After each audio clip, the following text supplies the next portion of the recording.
Bien, bonjour à tous. Vous m'entendez dans le fond? Bon. Vous voyez qu'on perd pas l'habitude, même après quelques années de retraite. Oui, effectivement, j'entame... je vais pas rester debout tout le temps, hein, parce que vous avez remarqué que je ne suis plus un poulet de l'année. Et que après 14 ans de retraite, bon, on n'est plus aussi vif qu'on le fut dans une vie antérieure. Donc, bonjour à toutes et tous, et déjà, je me dois à la sincérité de vous dire que je suis fortement impressionné. Non pas que je sois timide, vous en ririez, mais je suis impressionné par la somme des travaux que vous, les uns et les autres, représentez ici. Et je crois que cet après-midi, ou déjà en fin de matinée, je vais beaucoup apprendre. Alors, le travail que je vais vous présenter, eh bien, il faut que je sois clair. Oh, pardon, on entend ?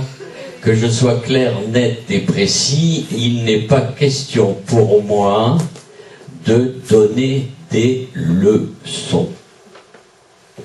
Même en 37 annuités et demie de carrière, je n'en ai jamais donné au sens absolu du terme. J'ai simplement accompagné des parcours, avec fermeté bien sûr, et avec détermination, on va s'en dire. Sinon, j'aurais pu aller faire autre chose que travailler dans l'éducation nationale. Mais il n'est pas question pour moi de dire c'est ça qu'il faut faire.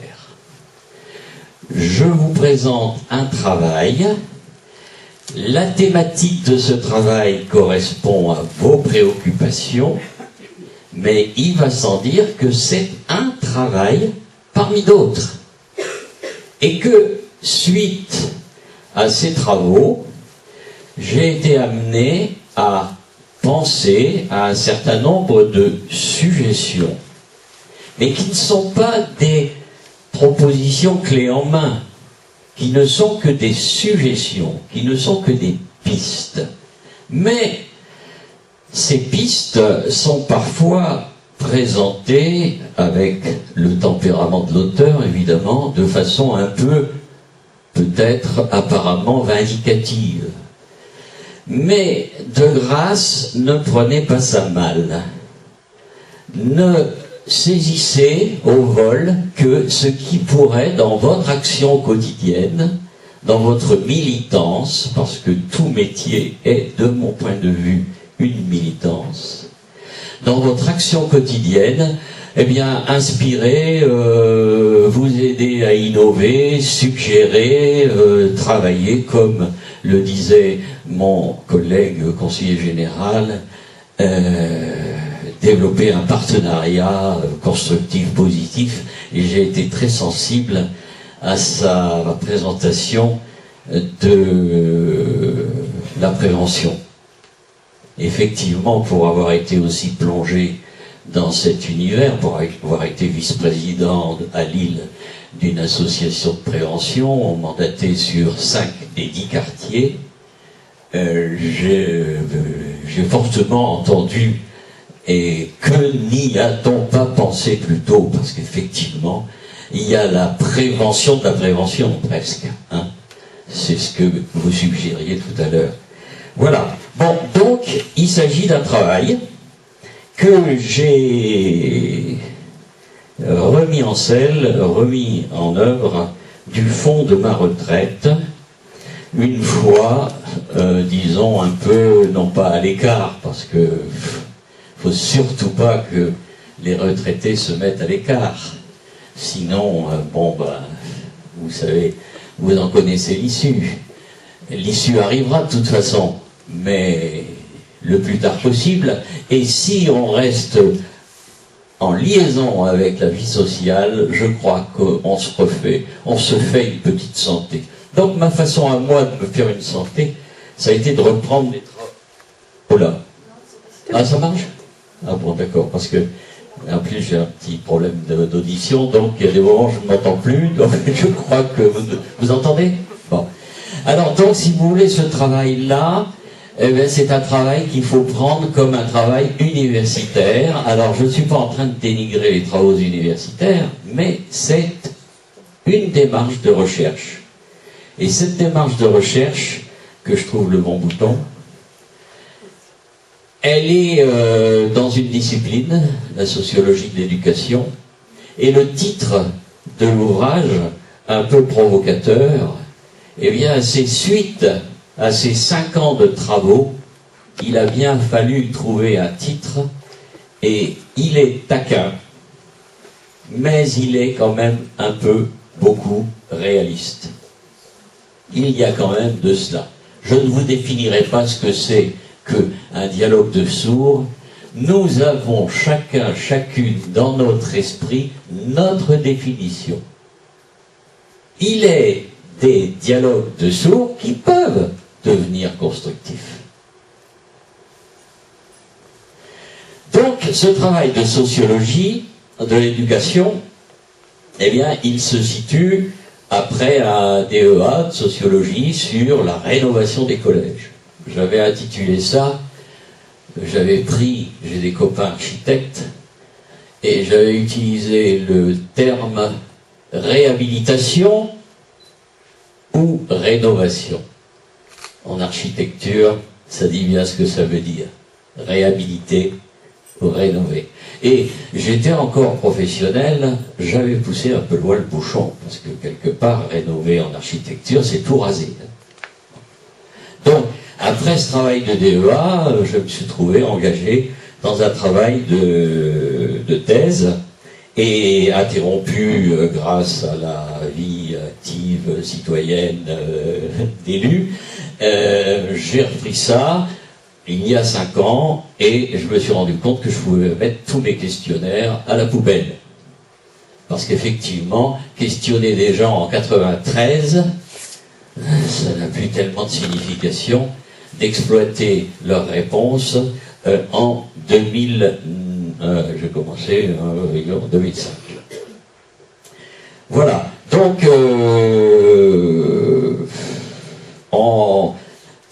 le travail de recherche, vous posez des questions à une population, je vais rapidement vous donner des indications, et puis vous arrivez à tirer des conclusions, vous devez problématiser des choses, vous devez déboucher sur un certain nombre de concepts.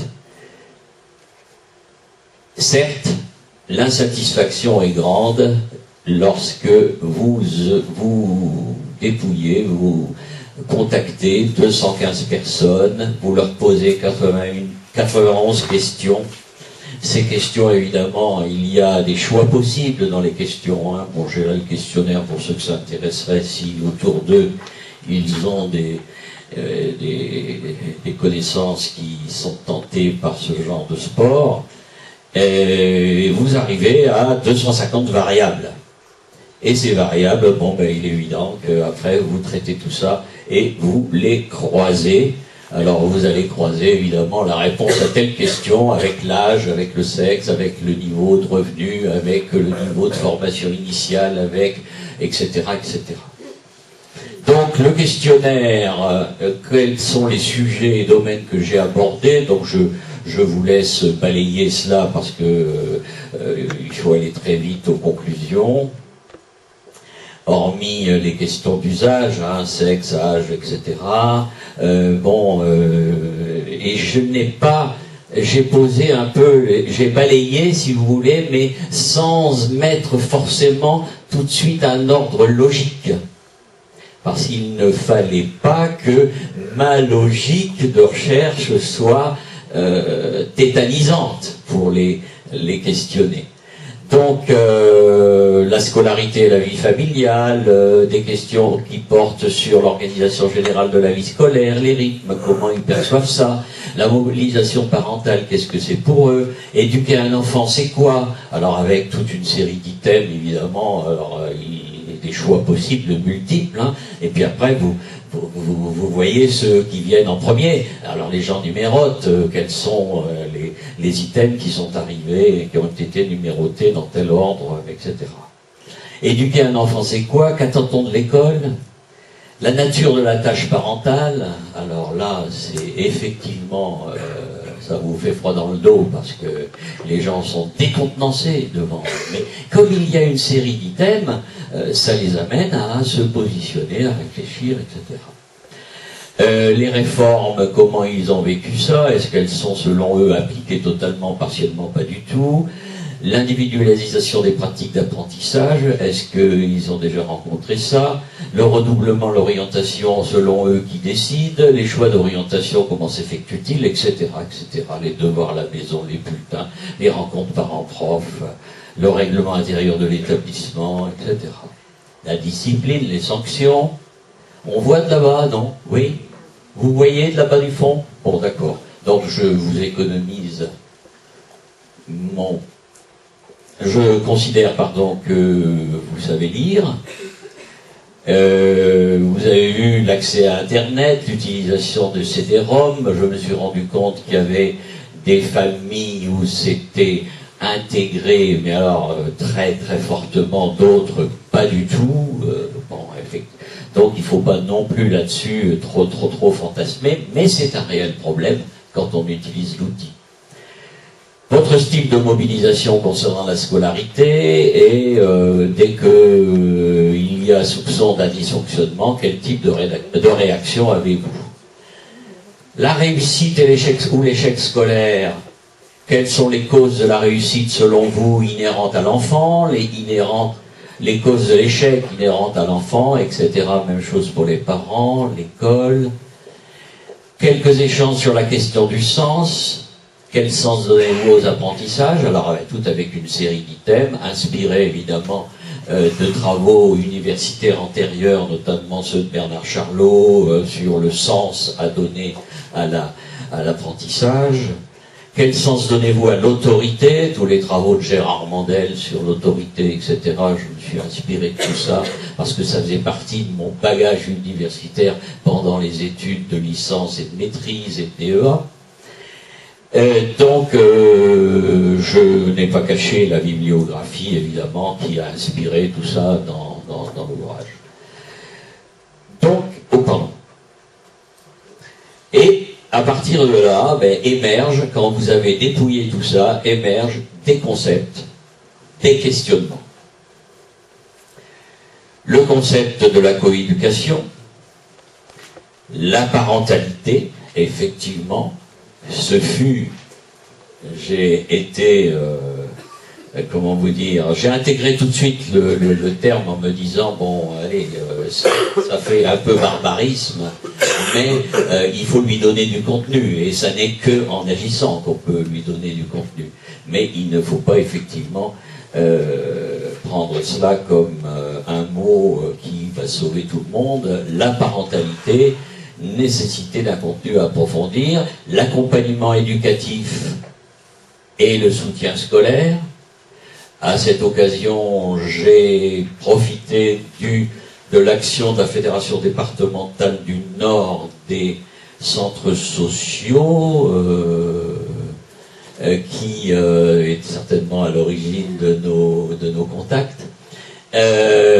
Puisque avec Xavier Lyonnais, qui est maintenant au niveau national, je pense, hein, la fédération, nous avions mis en place un groupe de recherche et d'innovation sur la question de l'accompagnement scolaire, en travaillant avec des acteurs de 14 centres sociaux du département du Nord, d'Avesnes jusqu'à Dunkerque, pour effectivement réfléchir en termes d'innovation à comment passer de l'accompagnement du soutien scolaire, pardon, à l'accompagnement scolaire.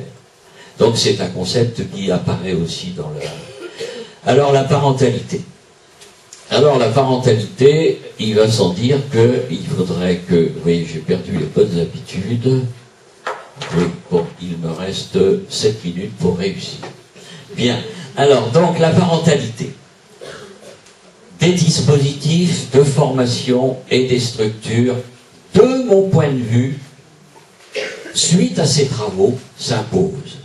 Et je me suis permis d'écrire cela, de mettre ça noir sur blanc et d'y penser le plus raisonnablement possible, sans me dénuer de mon tempérament, sinon on devient ectoplasme. Des dispositifs de formation et de structure. L'aide à la fonction parentale s'est structurée à partir de la fin des années 80, autour de réseaux administratifs, souvenez-vous bien, ayant en charge la gestion, j'ai été rechercher les racines, mais c'était la gestion de l'opération pouponnière à l'époque. Aujourd'hui, elle constitue une catégorie de l'action des pouvoirs publics. Elle est cependant traversée par deux logiques contradictoires, et mon collègue l'a suggéré tout à l'heure déjà. Dans un cas, il s'agit de valoriser les compétences des parents, même lorsque ceux-ci sont défaillants, afin qu'ils puissent effectivement assurer leurs droits et obligations. L'aide à la fonction parentale est ainsi mobilisée dans le cadre de projets visant à constituer autour de l'enfant et de ses besoins une harmonie dont chacun pourrait tirer profit en termes de sécurité et d'épanouissement. Dans l'autre cas, le soutien à la fonction parentale est rattaché à une conception disciplinaire de l'action publique. Ces propos n'engagent que moi. Action disciplinaire qui se nourrit de la problématique de l'insécurité et qui repose sur la menace et la répression. C'est l'autre cas extrême. Entre l'émancipation et le contrôle, nous observons ainsi deux manières opposées de concevoir les rapports entre la sphère du privé et celle du public. Mais une même focalisation sur l'enfant que traduit l'affirmation répétée de l'ordre familial comme composante de l'ordre social global. Alors, un ministère de la famille, effectivement, doit suivre cette question.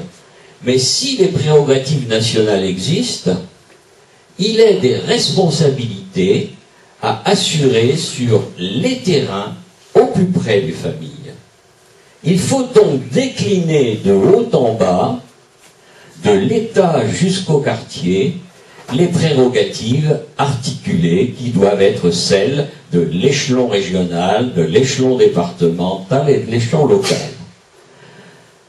Au niveau national, il apparaît, de mon point de vue, suite à ces travaux, indispensable d'afficher les grandes lignes d'une politique d'organisation de la coéducation par une participation active des familles, une participation active des familles au cursus de formation. Pas famille spectateur, famille acteur. La communication entre l'éducation nationale et les familles n'est-elle pas affichée depuis des décennies dans les préoccupations sous la rubrique « Relations école-famille ». Le suivi de la scolarité n'est-il pas, en façade, assuré par les sempiternelles rencontres parents-professeurs, au cours desquelles chacun se plaint de ne pouvoir rencontrer tous les interlocuteurs, et notamment ceux qui posent problème. L'arrivée des délégués de parents au conseil d'administration des établissements du second degré, comme celle des délégués élèves, ne relève-t-elle pas de la démocratie formelle et factice, si en amont, il n'y a pas un réel travail d'association de toutes les parties IES à l'élaboration des décisions à prendre, des projets à adopter.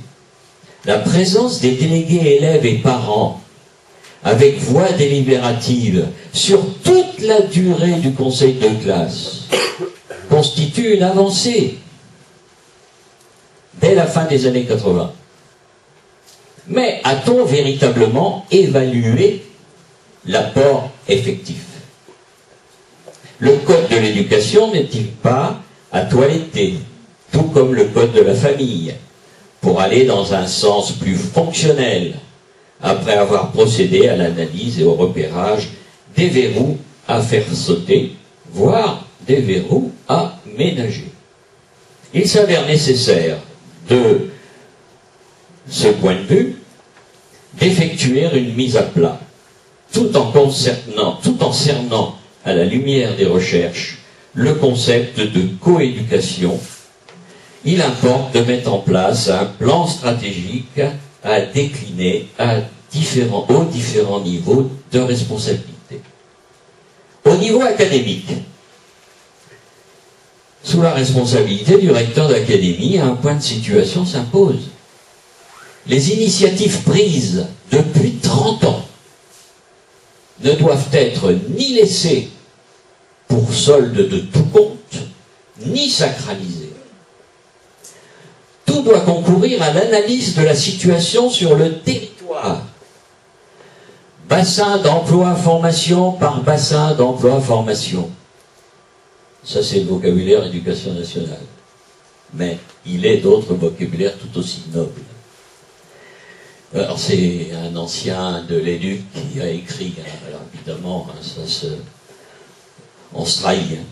Afin de caractériser la situation en regard des objectifs du plan stratégique national que j'appelle de mes voeux. Pour mieux mesurer les efforts à fournir et mettre en place les plans d'action qu'il faut fixer, il faut ainsi fixer la photographie à l'instant T. Et la photographie ne sera pas la même d'un bassin d'emploi à un autre.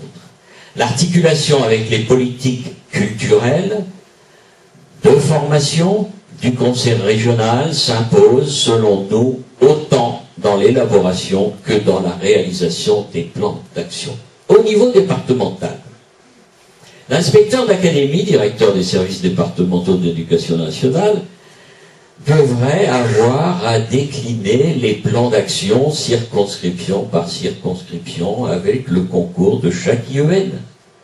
Les IEN exerçant la responsabilité dans leur circonscription et collaborant avec chaque principal de collège, chaque professeur de lycée pour les établissements du second degré. La coéducation s'impose, si la coéducation s'impose, il faut en mesurer toutes les dimensions. Coéduquer, c'est participer, contribuer, et ça n'est pas se contenter d'observer. Pour participer, il faut comprendre et connaître les termes de sa contribution. Pour les enseignements préélémentaires et élémentaires, s'impose, de mon point de vue, après avoir effectué ce travail, de véritables conférences pédagogiques s'adressant aux parents. Conférences, lieu d'information et de formation à l'intervention, à la contribution à l'acte éducatif, au déroulement des apprentissages. Cela suppose une préparation minutieuse, sous deux dimensions. La première, celle de l'explicitation, pour chaque niveau du déroulement des apprentissages. Demandez, ne serait-ce que poser la question au premier parent que vous allez rencontrer, c'est quoi le programme du CE2 ? Mais c'est plus compliqué que ça. C'est plus compliqué que ça. De véritables conférences pédagogiques s'imposent. La deuxième dimension, c'est celle de la détermination. Alors ça, c'est une, entre guillemets, trouvaille, découverte du GRI, du groupe de recherche dont je faisais partie tout à l'heure, dont je faisais état tout à l'heure, ça va mal. Nous disions, deuxième dimension, il faut déterminer des travaux d'approche qui peuvent être effectués dans le cadre périscolaire, dans la famille, autour de la famille, comme préalable au déroulement des apprentissages. Quand j'étais à l'école normale de Lille, on nous parlait d'exercice d'approche. Je trouvais le concept tout à fait intéressant. Mais il faut se creuser la cervelle pour trouver des exercices d'approche avant d'arriver et de dire aujourd'hui on étudie le théorème de Pythagore. Ouais. Eh bien, sur le théorème de Pythagore, le travail d'approche, c'est aller regarder comment faisaient les arpenteurs dans la vallée du Nil après les crues pour redécouvrir les propriétés de l'un et de l'autre. Ils ont inventé le théorème de Pythagore. Travaux d'approche, notion par notion. Tout n'est pas possible tout de suite, mais il faut aller dans ce sens si on veut que l'environnement de l'école, les parents, soient associés aux démarches d'apprentissage et ne soient plus de simples spectateurs. Certes, il est à se prémunir, excusez-moi une seconde, j'ai plus l'habitude, il est à se prémunir contre la tentation d'exporter dans les familles une partie des responsabilités du secteur éducatif. Ce risque vaut-il pour autant que nous nous en tenions à l'actuelle partie? Allez, je vais changer, je vais plus dire dialogue de sourds, un peu partie de chaîne faïence quand même. Bon. Pour l'enseignement secondaire, il s'agit d'une révolution dans l'organisation des relations parents-professeurs qui est à opérer de mon point de vue. Vous direz c'est facile quand on est en retraite de faire la révolution. Oui, mais je crois avoir trempé ma chemise et avoir le droit de dire maintenant, après ce genre de travail, ce que j'ai souvent malheureusement pensé trop tout bas. Non seulement il faut partager avec les familles les réalités de l'enjeu de chaque niveau d'enseignement. Interrogez les familles sur les enjeux du niveau 6e, les enjeux du niveau 3e, si l'orientation, ça on vous dit, l'orientation, ça. Bon. Mais aussi la question de la pédagogie discipline par discipline. Comme évoqué ci-dessus pour l'enseignement préélémentaire et élémentaire, il est possible de concevoir la démarche selon une progression raisonnée, tonnerre de tonnerre. On est dans ce pays capable de réfléchir en pédagogie. Allez à la BN et vous allez voir, il y a tout ce qu'il faut. Bon. La mise en place de cette démarche nécessite des collaborations, des coordinations, des coopérations qui doivent être pilotées à temps plein. Et là, il y en a peut-être dans la salle qui m'excusent, par un inspecteur pédagogique régional ou un inspecteur d'académie, afin de ne pas se laisser aller insensiblement à la culture du gadget, de l'accessoire. C'est ce qui nous guette quand on milite. Je le rencontre tous les jours. En effet, la coordination des travaux des IEN, des principaux, des proviseurs, des élus locaux, des territoriaux, voilà l'ampleur de la tâche. La définition des contours de la coéducation conduira à l'émergence de la nécessaire organisation, voire réorganisation de toutes les activités périscolaires. Il faut en effet passer du soutien scolaire à l'accompagnement éducatif.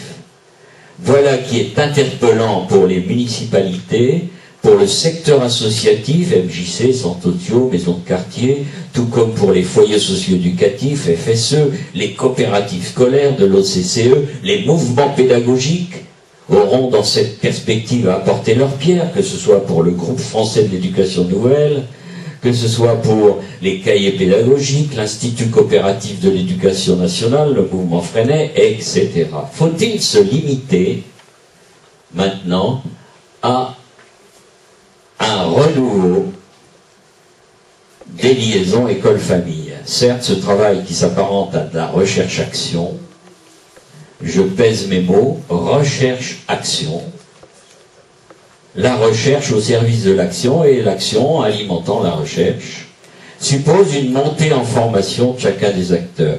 Il s'agit donc d'une révolution dans les pratiques, tout autant que dans l'organisation des liaisons école-famille, que dans le déroulement de l'acte d'apprendre.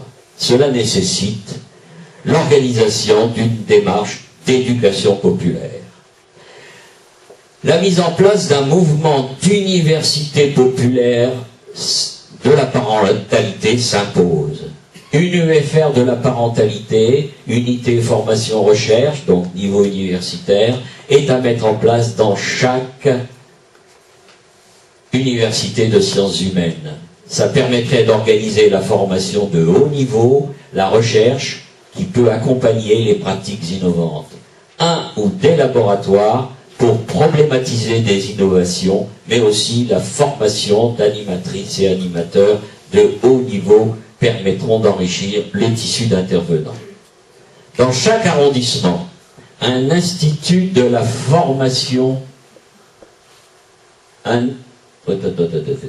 excusez-moi, voilà, un institut de la parentalité dans chaque arrondissement, qui permettra d'assurer la formation, les formations de base et les échanges avec le niveau universitaire, habilité à conduire les recherches, et d'animer ainsi le réseau des maisons de la parentalité. Au niveau de chaque communauté de communes, au niveau d'unités géographiques de 15 à 20 000 habitants,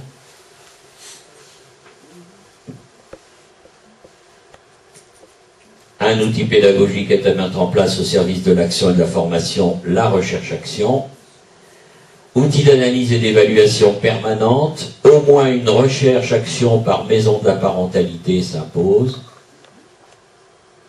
Alors, faut-il aller vers l'école des parents? La tentation est grande de mettre en place un cursus de formation. Mais il semble, au vu de tout ce travail avec cet échantillon, échantillon dont je pourrais démontrer, je le démontre dans le bouquin, la représentativité. Merci les fichiers de l'éducation nationale dans les dernières années d'activité. Et puis j'ai utilisé des moyens, disons, efficaces pour entrer en contact avec elles et eux. Et cet échantillon rejette le principe d'une école au sens où il faudrait passer un examen pour devenir parent. Non, par contre, il réclame fortement un accompagnement et tout le dispositif suggéré échelon par échelon précédemment concourt à ce genre de revendications. Certes, il faut envisager d'assurer des prestations de formation-information, par exemple, sur les différents stades de l'évolution de la pensée de l'enfant. Je suis sidéré. Alors, je ne perds pas mon... C'est pas parce qu'on écrit un bouquin qu'on arrête de travailler. Hein. Il va sans dire que je continue à essayer de voir où en est la réflexion. Je vais dans des bibliothèques municipales discuter, etc. Et à chaque fois, sans procéder à la question piège, j'engage la conversation sur les étapes du développement de la pensée chez l'enfant. Eh bien, ils en sont au même point où j'en étais avant que je ne découvre par le milieu universitaire l'apprentissage de ce genre de réalité.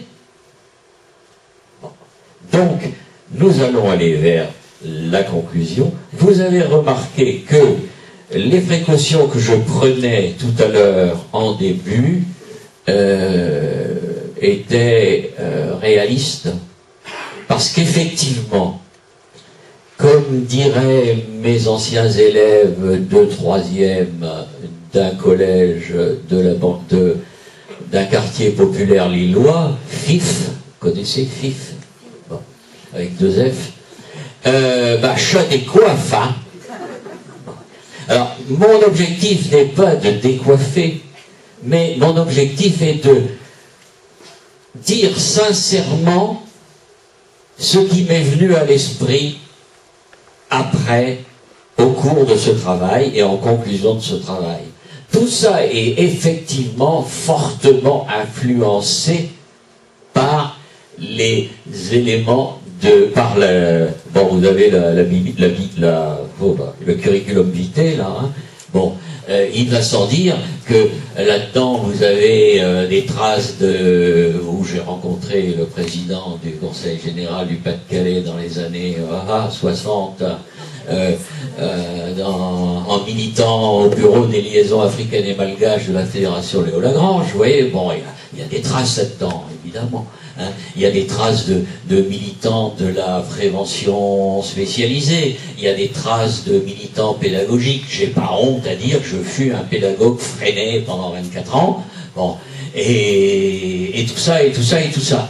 Mais néanmoins, c'est représentatif de la pensée moyenne d'un échantillon de population qui n'aspire qu'à une chose, c'est qu'effectivement, on fasse de la véritable aide à la fonction parentale, pour ne pas dire la parentalité. Je vous remercie de votre attention.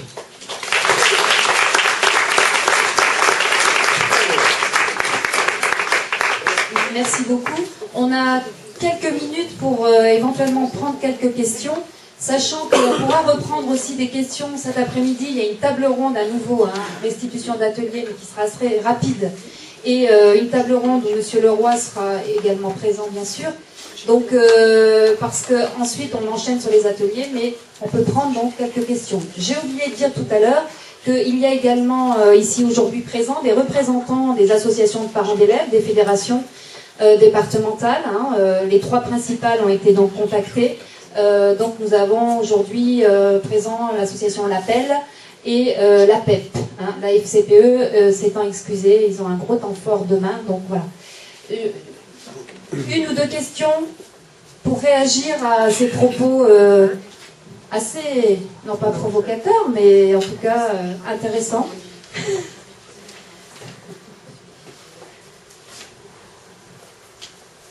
Ah, ça, la première question. C'est toujours la première qui est la difficile, mais après on arrêtera au bout de la deuxième. Hein. Il y a effectivement une déclinaison de propositions. Ah, il y a une question. Anne-Françoise, je m'en doutais. Non, mais il faut que quelqu'un pose la première question. Oui, je merci beaucoup de votre intervention.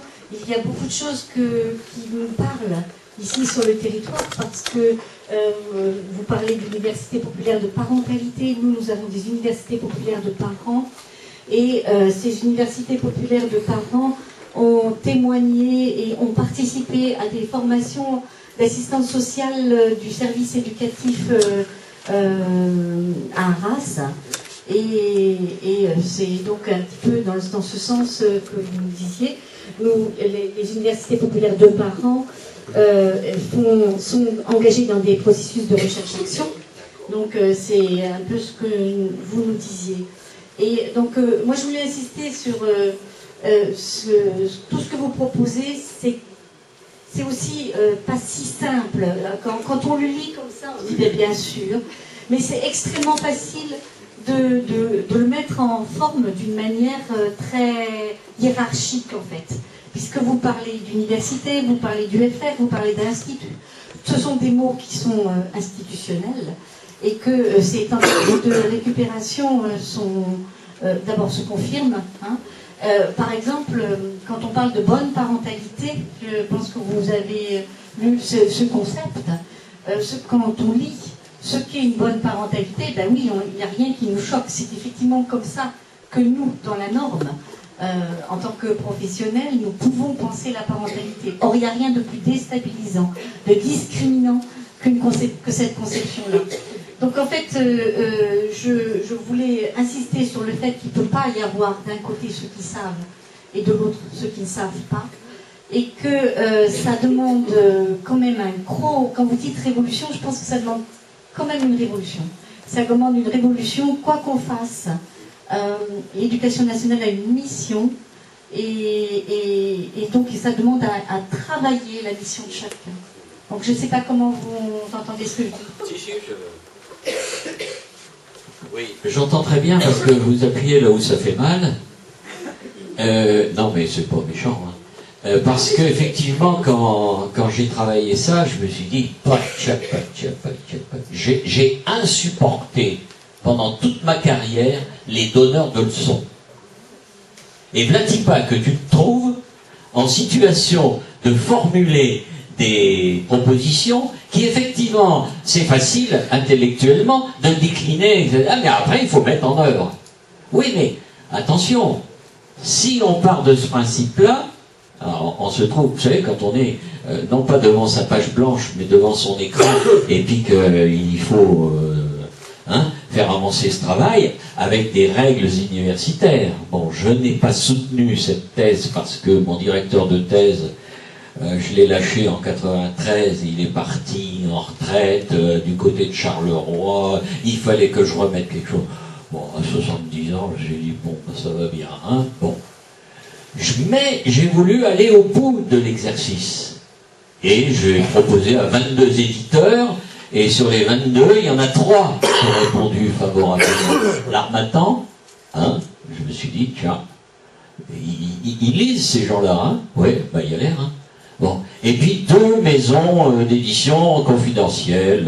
Bon, alors j'ai choisi l'Harmattan en me disant, bon, si j'avais 25 ans de moins, j'essaierais avec une des 2 confidentielles pour voir ce que ça fait. Mais là, bon, je suis quand même un peu pressé.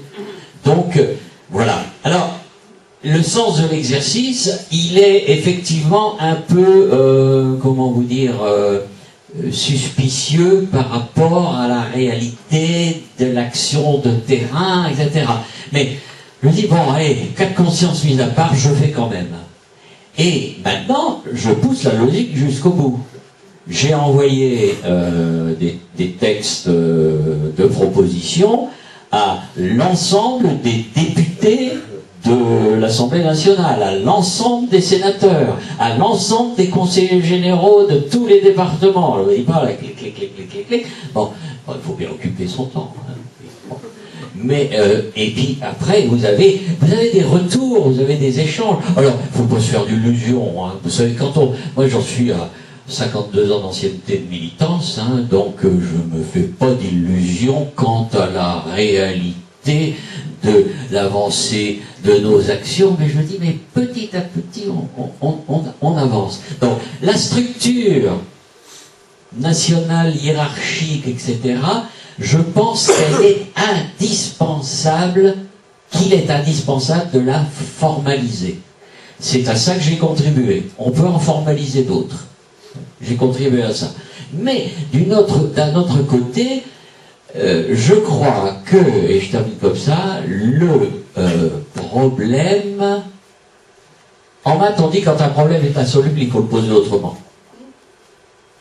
On est arrivé à une situation où on n'est pas dans un cas où le problème est insoluble, on est dans un cas d'impossibilité d'aller plus loin s'il n'y a pas un certain nombre de prises de décision fondamentales. Si on ne se met pas, après 30 ans d'action, d'accord sur, oui, attention, et c'est quoi la parentalité, quel contenu on lui donne, faisons le bilan de tout ce qu'on a fait depuis et tirons-en les leçons et mettons en place des plans qui se déclinent localement et départementalement et nationalement et régionalement. Et il y a comme ça qu'on peut avancer de mon point de vue. Pardon, excusez-moi. On l'entend ? Oui. Bon. Alors, j'ai noté quelque chose qui m'interroge. Vous avez évoqué, entre autres, au terme de votre discours, l'éducation populaire. Vous avez beaucoup parlé d'éducation nationale. Vous avez beaucoup parlé institutions, et j'y trouve là quelque chose qui est problématique sur un plan méthodologique. Parce que vous semblez afficher qu'il y a une nécessité d'institutionnaliser les choses, vous venez de le réévoquer. Par contre, quand on est dans une démarche d'éducation populaire, on est plutôt dans une démarche ascendante et non hiérarchisée. Et vous prenez une démarche descendante et hiérarchisée. Ça m'interpelle, ça me pose problème en tant que représentant de centres sociaux, parce que dans les centres sociaux, on travaille tout autrement.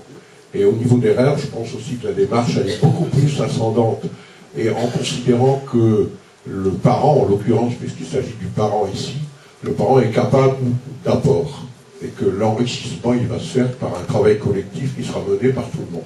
Ça m'ennuie, votre démarche d'institutionnalisation. Voilà. Oui, mais je suis d'accord avec vous en plus, hein, parce que c'est peut-être parce que je suis Gémeaux, je suis un être, bon, peut-être ça, oui. Non, j'y crois pas trop, mais enfin, il y a de ça quand même. Ça m'a fait mal de devoir, parce que je suis plus d'essence mouvement d'éducation populaire. Souvent, il y a un inspecteur sur un de mes rapports, c'est le plus beau rapport qui m'est fait. Il ne faut pas confondre pédagogie et animation socio-culturelle. Oh, ça c'est... Il m'avait fait un cadeau. C'était une vacherie. Mais moi, je l'ai pris comme un compliment. Bon. Alors, si vous voulez, moi, je crois qu'il faut réussir à faire en sorte que les deux ne soient pas isolés. C'est pas facile pour avoir, je vous dis, bon, quand même, militer dans les domaines où vous militez, où vous agissez.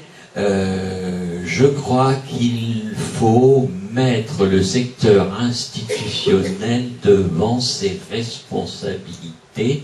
Il a à changer, à évoluer, à bouger. Bon. Ce qui, dans mon esprit, ne gomme pas la nécessité de l'action. Vous voyez? Bon. Alors, j'ai envie de dire, il faut que les deux soient activés. Sinon, il manque, on marche. Il y a quand même le contexte dominant d'une institution. Donc, non, mais je suis d'accord, il faut apporter des correctifs. Donc, vous voyez que ça marche, hein, d'une certaine façon. Ben, ça pose de problème. Ça pose de problème. Et ça éveille votre vigilance sur ces réalités-là. Donc, personnellement, je trouve que... Mais je ne regrette pas d'avoir posé les choses de façon institutionnelle, parce que je ne veux pas que la militance permette à l'institution, je pèse mes mots, de se payer le luxe de s'endormir. Je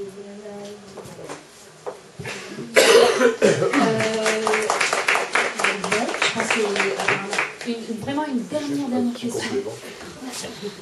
Non, je voudrais ajouter qu'il manque peut-être quelque chose, c'est l'aspect responsabilisation de l'individu, dont on dit classiquement rendre les gens acteurs de leur vie. Oui, oui, non, mais d'accord. Ça manque, ça, dans le oui, non, mais d'accord. Non, mais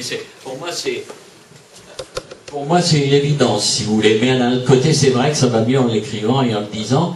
Mais la nature de l'ouvrage, c'était... Vous voyez. Bon.